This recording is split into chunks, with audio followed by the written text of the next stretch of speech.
Assalamualaikum warahmatullahi wabarakatuh. Perkenalkan, nama saya Fatimah Zahra Agustina Lubis dari Prodi Digital Entrepreneur. Di sini saya akan membahas tentang PT Astra yang ada di Indonesia yang terkait dengan norma. Sebelumnya, PT Astra Internasional Tbk Perseroan berdomisili di Jakarta, Indonesia dengan kantor pusat berada di Menara Astra, Jalan Jenderal Sudirman, setelah sebelumnya menempati gedung AMD yang berada di Jalan Gaya Motor Raya nomor 8 Sonter 2 Jakarta.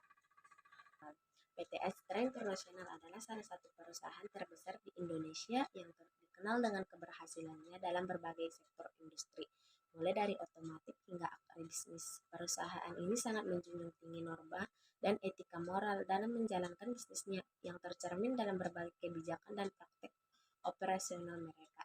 Sebagai karyawan, nilai-nilai ini sangat penting karena mereka berperan dalam membentuk budaya kerja yang berlandaskan pada integritas, profesionalisme, dan tanggung jawab sosial. Astra memiliki kode etik yang mengatur sebagai aspek integrasi baik di dalam perusahaan maupun dengan pihak eksternal. Karyawan Astra diharapkan untuk satu, menghormati hak asasi manusia, memperlakukan setiap individu dengan hormat tanpa memandang latar belakang agama atau ras. Yang kedua, berperilaku jujur dan transparan, menjaga kejujuran dalam berbisnis dan berkomunitas, serta menghindari praktik-praktik yang dapat merugikan pihak. Yang ketiga, mengutamakan kepentingan perusahaan, selalu berfokus pada tujuan jangka panjang perusahaan dengan menjaga reputasi integritas. Yang keempat, tanggung jawab sosial. Astra mengutamakan keberlanjutan dan kesejahteraan masyarakat, berkontribusi pada berbagai inisiatif sosial dan lingkungan. Sebagai bagian dari perusahaan, karyawan diharapkan untuk tidak hanya berfokus pada pencapaian pribadi, tetapi juga memahami bahwa mereka berkontribusi terhadap citra perusahaan dan masyarakat secara keseluruhan.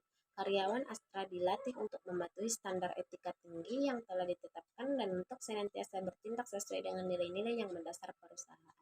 Dan inilah gambaran dari PT Astra yang ada di Indonesia. Memulai bisnis sebagai perusahaan perdagangan komoditas, Astra terus melesat melampaui batas keunggulan bagi masyarakat.